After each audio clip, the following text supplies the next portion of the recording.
अष्टावक्र गीता की सरल व्याख्या की इस नई श्रृंखला में 13वें अध्याय के सार को हम प्रस्तुत करते हैं। मुनि अष्टावक्र राजा जनक को समझाते हैं कि जनक, ज्ञानी जो होता है उसे केवल आत्मा में ही विश्राम मिलता है। जो आत्मज्ञानी होता है वह संसार की गतिविधियों में नहीं, केवल आत्मा में विश्राम करता है। उसे न तो भूत का पछतावा होता है न भविष्य की चिंता। वह वर्तमान की शुद्ध उपस्थिति में जीता है। ऐसा व्यक्ति दूसरों के आचरण से प्रभावित नहीं होता। उसकी दृष्टि में न शुभ है न अशुभ। वह न किसी से तुलना करता है न प्रतिस्पर्धा में रहता है।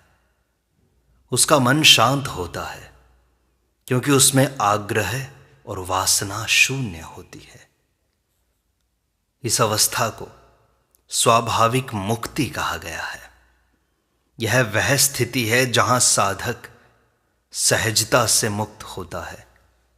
बिना प्रयास के ही वह आत्मा में स्थित रहता है। यह शिक्षा हमें बताती है कि आत्मा में स्थिर होना ही सच्ची शांति है। अष्टावक्र आगे कहते हैं कि जो आता है वह जाएगा ही। किसी भी विचार, भावना, सुख दुख या अनुभव को पकड़े रहने की चेष्टा केवल कोरी अज्ञानता है।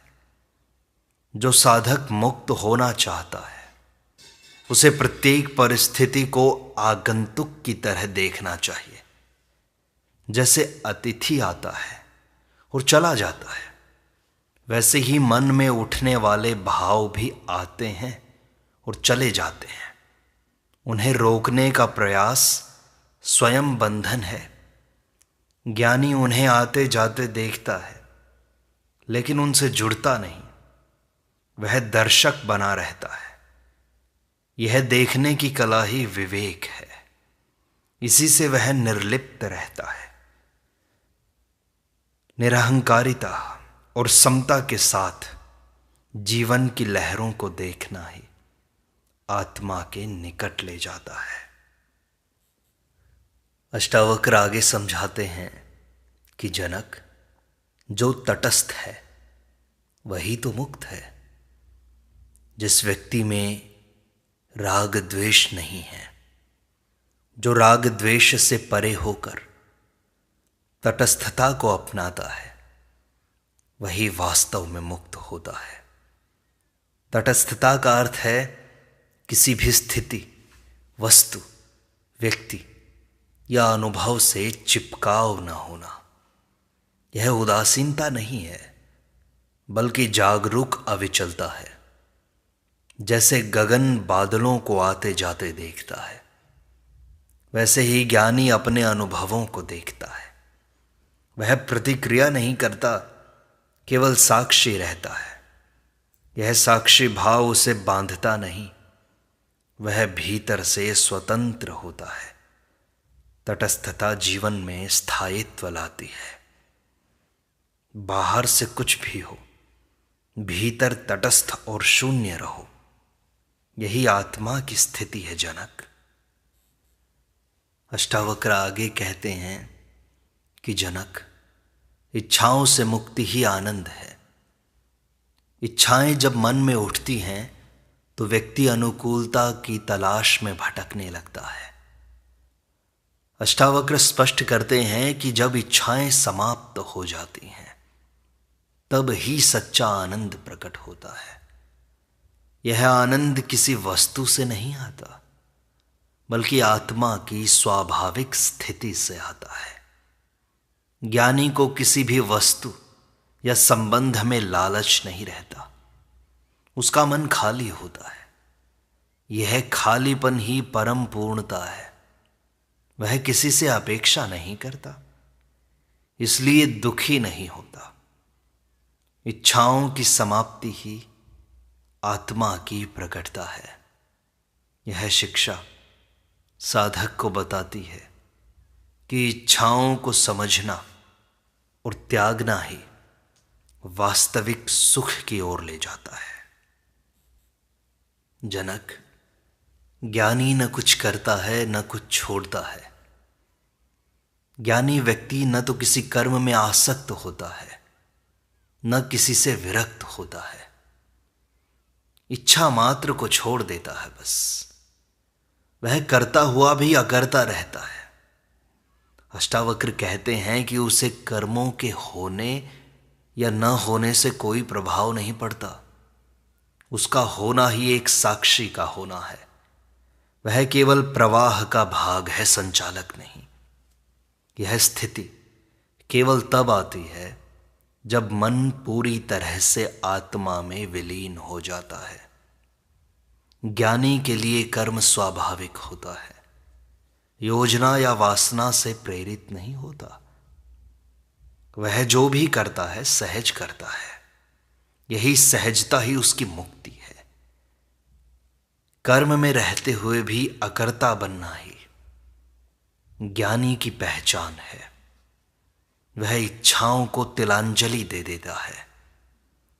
वह इच्छाओं के मायाजाल में नहीं फंसता। अष्टावक्र आगे कहते हैं कि निर्लेपता ही आत्मा की पहचान है। जनक, आत्मा न कभी भीगती है, न जलती है, न कटती है। सर्वथा सर्वदा निर्लेप है। संसार की कोई भी स्थिति आत्मा को छू नहीं सकती। ज्ञानी इस बात को जानकर सदा ही शांत रहता है। उसका मन बाह्य घटनाओं से परेशान नहीं होता। जैसे कमल का फूल जल में रहकर भी जल से अछूता होता है, वैसे ही ज्ञानी भी संसार में रहकर संसार से निर्लिप्त होता है। यही निर्लेपता उसका अभेद्य कवच बनती है। यह अवस्था कोई बनावटी प्रयास नहीं है, बल्कि जागरूक उपस्थिति का फल है। यह शिक्षा बताती है कि आत्मा की सच्ची पहचान उसकी निर्लेपता है। जनक, आत्मा ही तुम्हारा एकमात्र स्वरूप है। अष्टावक्र बार बार इस सत्य की ओर संकेत करते हैं कि तुम देह नहीं, मन नहीं, केवल आत्मा हो। आत्मा चेतना का शुद्ध रूप है। जब साधक इस पर ध्यान केंद्रित करता है, तब बाह्य पहचानें झूठी प्रेरित होती हैं। जैसे सपना टूटते ही स्वप्न के पात्र विलीन हो जाते हैं, वैसे ही आत्मा के अनुभव से देह बुद्धि मिट जाती है। आत्मा न स्त्री है, न पुरुष, न कोई वर्ण। वह केवल सच्चिदानंद है। यह शिक्षा हमें अपनी पहचान को सही स्थान पर केंद्रित करने को कहती है कि आत्मबोध ही सच्चा विवेक है और वही मुक्ति का द्वार है। अष्टावक्र जनक को समझाते हैं कि स्वयं को कार्यों का कारण मत मानो। जनक, ज्ञानी व्यक्ति जानता है कि जगत की क्रियाएं प्रकृति से होती हैं। वह उनमें मैं करता हूं इसकी भावना नहीं रखता। अष्टावक्र स्पष्ट करते हैं कि कर्तापन का बोध ही बंधन है। जनक, जब तक साधक यह मानता है कि वह ही कर रहा है, तब तक वह कर्म फल के जाल में फंसा रहेगा। लेकिन जब वह समझता है कि प्रकृति अपने ढंग से कार्य कर रही है और आत्मा तो मात्र साक्षी है, तब वह कर्म से परे मुक्त हो जाता है। यह दृष्टिकोण साधना को सहज बनाता है। यह शिक्षा हमें यही बताती है कि जिम्मेदारी नहीं, कर्तापन नहीं, साक्षित्व ही मुक्ति का मार्ग है। अष्टावक्र जनक से कहते हैं कि कर्म करते हुए भी अकर्ता बन जाओ। जनक, ज्ञानी का जीवन विरोधाभास लगता है। कर्म तो करता है वह, पर उनमें बंधता नहीं है। अष्टावक्र कहते हैं कि वह मन से अकर्ता है, केवल शरीर से क्रियाशील है। वह भीतर से शांत और खाली होता है। उसकी प्रत्येक क्रिया निर्लिप्त और सहज होती है। जैसे कोई अभिनेता मंच पर अभिनय करता है लेकिन जानता है कि यह नाटक है, वैसे ही ज्ञानी संसार में क्रियाशील रहते हुए भी भीतर से मुक्त होता है। यही अकर्ता भाव उसे संसार के बंधनों से बचाता है। यह शिक्षा बताती है कि कर्म में सहज रहो अपने, लेकिन आत्मा से जुड़ो। आत्मा की कोई गति नहीं होती। आत्मा कहीं आती जाती नहीं। वो जन्म नहीं लेती, ना ही मरती है। उसकी कोई दिशा नहीं, कोई गति नहीं। सदा एक रस, शांत, स्थिर है। साधक जब यह जानता है तो भीतर गहराई से टिक जाता है। वह किसी गंतव्य की चाह नहीं करता। आत्मा की यह स्थिरता ही उसका सत्य है। जो आत्मा की गति खोजता है वह अभी तक मन की गति में फंसा हुआ है। मुक्ति किसी गति या उपलब्धि से नहीं, आत्मा की स्थिरता की अनुभूति से होती है। और जनक, तुम शुद्ध चैतन्यमय आकाश हो। आत्मा की तुलना आकाश से है, जो सब में व्याप्त है, फिर भी सबसे अलग। जैसे आकाश में ना अंधकार ठहरता है न प्रकाश, वैसे ही आत्मा में न सुख टिकता है न दुख। ज्ञानी इस व्यापकता को अपने भीतर अनुभव करता है। उसका मन सीमाओं से मुक्त होता है। यह अनुभूति उसे पूर्णता में स्थित करती है। वह किसी भी अवस्था को स्वयं से जोड़ता नहीं है। यह शिक्षा हमें यही बताती है कि साधक को अपनी सीमाबद्ध पहचान से ऊपर उठकर आत्मा की व्याप्ति में जीना पड़ेगा। अष्टावक्र आगे कहते हैं कि जिसे कुछ खोने या पाने का भय नहीं है, जनक वही मुक्त है। साधारण व्यक्ति सदा कुछ पाने और कुछ न खोने के द्वंद्व में जीता है। अष्टावक्र कहते हैं कि जिसे यह द्वंद्व ही नहीं है वह मुक्त हो गया जनक। वह जानता है कि आत्मा में कुछ भी स्थायी नहीं खोता या मिलता। यह भावना उसे निर्भय बनाती है। आत्मा तो शांत है, स्थिर है, सदा है। वह जीवन की लहरों को गहराई से देखता है, लेकिन उनसे विचलित नहीं होता। यह अवस्था उसे अविचल और संतुलित बनाती है। जब मेरा भाव मिट जाता है तभी मुक्ति संभव है। अष्टावक्र आगे कहते हैं कि आत्मा में स्थित होना ही समाधि है जनक। सच्ची समाधि कोई विशेष मुद्रा नहीं है, बल्कि आत्मा में पूर्ण स्थित होने की अवस्था है। यह मन के शांत होने के बाद स्वयं प्रकट होती है। इसे पाने की कोशिश नहीं, लेकिन जानने की आवश्यकता तो है। यह जानना कि मैं आत्मा हूं, यही समाधि की पहली सीढ़ी है। जैसे पानी अपनी प्रकृति में लौटे, वैसे ही साधक आत्मा में लीन होता है। यह स्थिति ध्यान नहीं, ध्यानातीत है।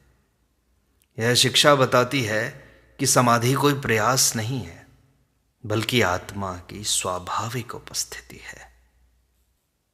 और आत्मा न करता है न भोगता है।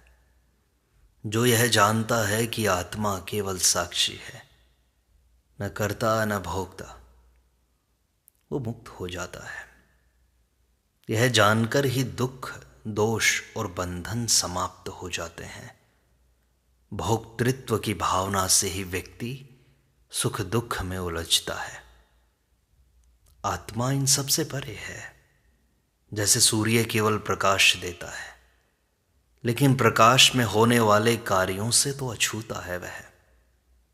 वैसे ही आत्मा सबका आधार होकर भी उनसे निर्लिप्त है। यह शिक्षा साधक को सिखाती है कि जब तक वह मैं भोग रहा हूं ऐसा मानेगा, तब तक वह बंधन में ही पड़ा रहेगा। अष्टावक्र आगे कहते हैं कि सच्चा ज्ञानी अपना कुछ नहीं मानता। ज्ञानी व्यक्ति जानता है कि मैं शरीर, मन, बुद्धि कुछ भी नहीं हूं। वह जानता है कि सब प्रकृति के अंग हैं। जब वह मेरा छोड़ देता है तभी मैं शुद्ध रूप से प्रकट होता है। वह भीतर से एकदम रिक्त होता है, खाली, और यही उसकी पूर्णता है। यह खालीपन भय या अभाव नहीं है, बल्कि यह तो अस्तित्व की निर्मलता है, पवित्रता है। अष्टावक्र जनक को यही कहते हैं कि यह ज्ञान ही तो मुक्ति है। यह शिक्षा साधक को बताती है कि भीतर से मेरा हटाना ही आत्मा को जानने का प्रथम बोध है।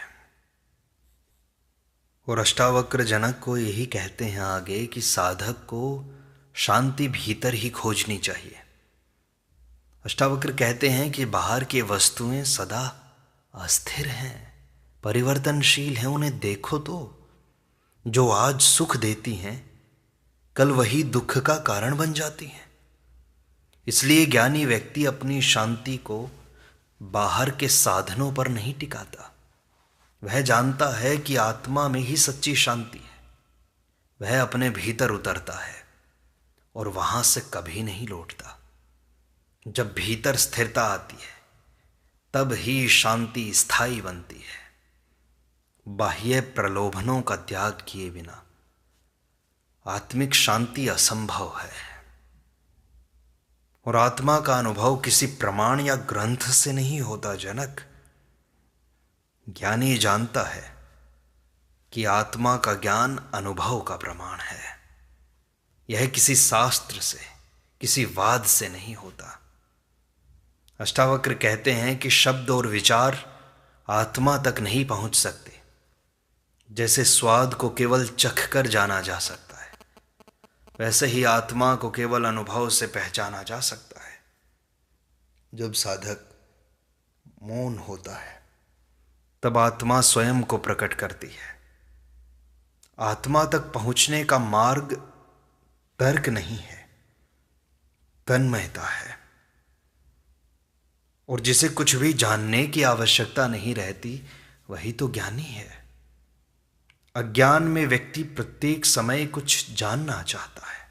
यह जानना ही उसकी अस्थिरता का कारण है। लेकिन अष्टावक्र कहते हैं कि ज्ञानी को कुछ भी जानने की आवश्यकता नहीं रहती, क्योंकि उसने जानने वाले को ही पहचान लिया है। यह जानने की जिज्ञासा मिट जाती है, तब मौन का उदय होता है। यह मौन ही आत्मा की आवाज है। यह शिक्षा साधक को यही बताती है कि जब जानने की इच्छा बुझती है तब ज्ञान का सूर्योदय होता है। और आत्मा के लिए कोई बंधन नहीं होता। अष्टावक्र यहां स्पष्ट करते हैं कि आत्मा कभी भी बंधन में नहीं पड़ती। केवल मन ही बंधता है और मन ही मुक्त होता है। जो यह बात जान जाता है वह बंधन से सहज मुक्त हो जाता है।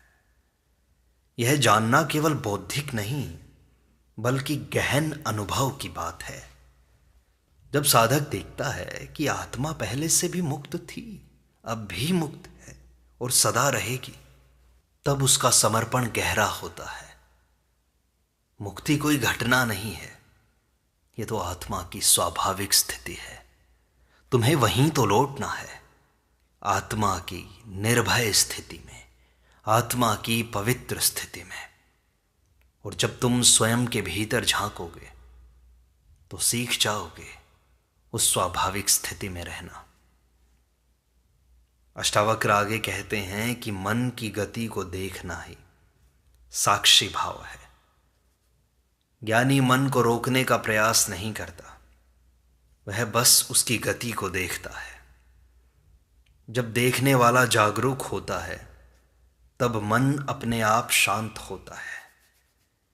यह देखना ही साक्षी भाव है।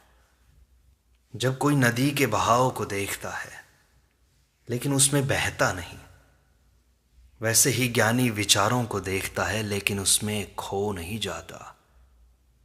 स्वयं को मन से अलग पहचानना ही आत्मबोध का प्रारंभ है। अष्टावक्र जनक को आगे यही समझाते हैं कि जब आत्मबोध होता है तो वह ज्ञानी न भूत में जीता है न भविष्य में। ज्ञानी व्यक्ति न अतीत के बोझ को उठाता है न भविष्य की चिंता करता है। वह तो वर्तमान की पूर्णता में स्थित होता है। समय केवल मन का भ्रम है, आत्मा इससे परे है। जो वर्तमान में ही स्थित हो गया वही तो मुक्त है। यह शिक्षा हमें स्मरण कराती है कि केवल वर्तमान में ही आत्मा को अनुभव किया जा सकता है। अतीत और भविष्य केवल विचारों के खेल हैं, आत्मा के नहीं। अष्टावक्र आगे कहते हैं कि साक्षी भाव से जीना ही योग है। योग का अर्थ केवल आसन या प्राणायाम नहीं। अष्टावक्र के अनुसार योग का अर्थ है साक्षी भाव से जीना। जब साधक प्रत्येक क्रिया, विचार और भावना को एक दर्शक की भांति देखता है तब वह योग में है। यह दृष्टि उसे संसार की चंचलता से परे रखती है। आत्मा को पाना केवल अभ्यास से नहीं बल्कि निरंतर साक्षित्व से संभव है। यही सच्चा योग है जो शरीर और मन को पार करके आत्मा में स्थिर होता है। ज्ञानी भीतर से एकदम शांत और निर्विकल्प होता है। अष्टावक्र कहते हैं कि जिसे आत्मा का अनुभव हो गया वह भीतर से एकदम निर्विकल्प और शांत हो जाता है। उसे कुछ पाने या खोने की आकांक्षा नहीं रहती। वह संसार की गति को देखता है पर भीतर से अचल होता है। यह स्थिति कोई बोझ नहीं बल्कि एक गहन आनंद की अवस्था है। यह शिक्षा हमें सिखाती है कि विकल्पों का अंत ही आत्मा में स्थिरता का प्रारंभ है। ज्ञानी सदा मौन में ही रमता है। अष्टावक्र आगे कहते हैं, जो अपनी दृष्टि को संसार से हटाकर आत्मा में लगाए वही मुक्त होता है। साधारण व्यक्ति सदा बाहर की वस्तुओं में उलझा रहता है। लेकिन अष्टावक्र कहते हैं कि जब दृष्टि बाहर से हटकर भीतर आत्मा पर केंद्रित होती है तब ही मुक्ति संभव है। यह दृष्टि परिवर्तन साधक को अपनी स्थिति से ऊपर उठाता है। जब दृष्टि आत्मा में लगती है तब समस्त संसार की माया जल की बूंद बन जाती है। साधक को अंतर्मुखी होना और आत्मा को ही सत्य मानने का अष्टावक्र यहां स्पष्ट निर्देश करते हैं। अष्टावक्र आगे कहते हैं कि आत्मा को जानकर ही सब कुछ जान लिया जाता है जनक। अंत में अष्टावक्र यही कहते हैं कि आत्मा को जान लेने के बाद किसी भी और ज्ञान की आवश्यकता रहती ही नहीं। आत्मा ही मूल कारण है और मूल उत्तर है। जैसे एक दीपक से सब अंधकार दूर होते हैं वैसे ही आत्मबोध से समस्त अज्ञान समाप्त होता है। यह शिक्षा साधक को बताती है कि बाह्य ज्ञान सीमित और भ्रमित करता है जबकि आत्मा का ज्ञान सर्वसंपूर्ण है। आत्मा को जानना ही शास्त्रों का सार है।